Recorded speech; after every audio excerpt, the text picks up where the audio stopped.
د دې سره یو بله مسله به ذکر کو هغه په تسبو باندې ذکر کول څنګه دي یا په هغه ماشین باندې نن سبا هغه ماشینان راوتي دي هغه بټن وهي هغې سره نمبر راوړي دا خبره یاده ساتئ چې خیر ټول خیر د چا په لار کې دی د رسول صلی الله علیه وسلم په لار کې دی وخیر الهدي هدي محمد صلی الله علیه وسلم درود وایي که نه په رسول صلی الله علیه وسلم په درودو سره مجالس ښایسته کېږي او الحمدلله دا زمونږ مجالس چې دي کې به درود ډېر اوري نور که د نور هغې ته ورغلې به کې رحمت الله علیه ډېر ویلی کېږي هلته څه ویلی کېږي رحمت الله علیه او دلته به تا اوري په مخه صلی الله علیه وسلم ځکه چې دلته خبره ټوله یا د الله ده یا د پیغمبر صلی الله علیه وسلم ده او یا د صحابه کرامو ما خبره سره اخیستې وه د تسبو چې لاره ټوله په لارو کې غوره لار هغه لار د چا ده زموږ د خوږ پیغمبر صلی الله علیه وسلم ده هغه تسبیح نه دي استعمال کړي صحابه کرامو نه دي استعمال کړي او حدیث کې دا دی چې کان یعقد التسبیح بیمینه رسول صلی په ښي لاس باندې دا ذکر کو په دې ګوتو باندې په دې ګوتو په دې بندونو په دې به ذکر کو نو جواب د مسلې دا شو چې تسبیح استعمالول نه دي روا په عام حالاتو کې الا د هغه سړي دپاره چې سپینګیری یا یې ذهن کمزوری او په هغې کې هغه حساب کتاب د ده په ذهن کې نه کینی نو بیا یې استعمالولی شي و حساب نه کینی زمونږ په ذهن کې خو الحمدلله ښه کینی ښه هېڅ مشکل راته نشته ښه خپل حساب راته معلوم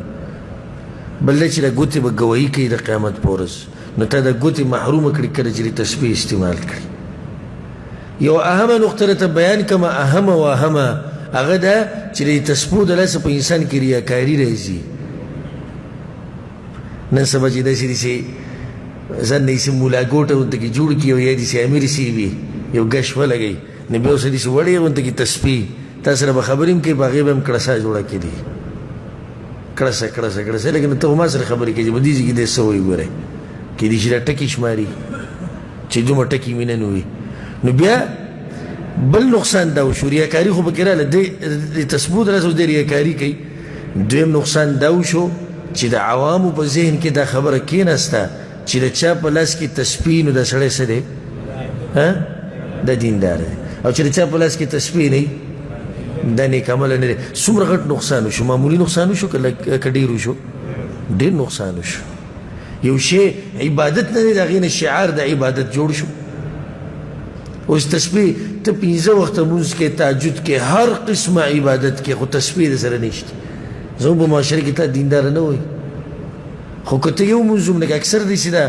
منافق ټیپ سړی هم تسبیح ګرځوي لیدلي مې که نه مې د خلکو د دوکه کولو لپاره سپینه ټوپۍ به په سر کړي سبحان الله سبحان الله او دا غټې تسبیح به ورسره وي په دې تسبیح د خلک دوکه کوي خو چې دا خلک یې ویني خلک څه وایي دا سړی نه وي هغه دوکه ورکولی شي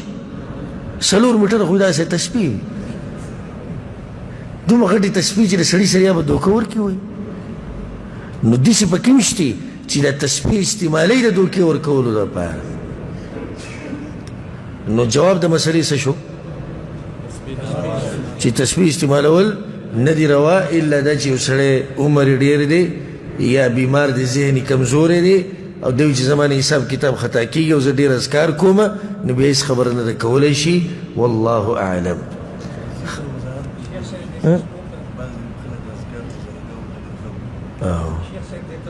ضرورت ولې راغی ځکه چې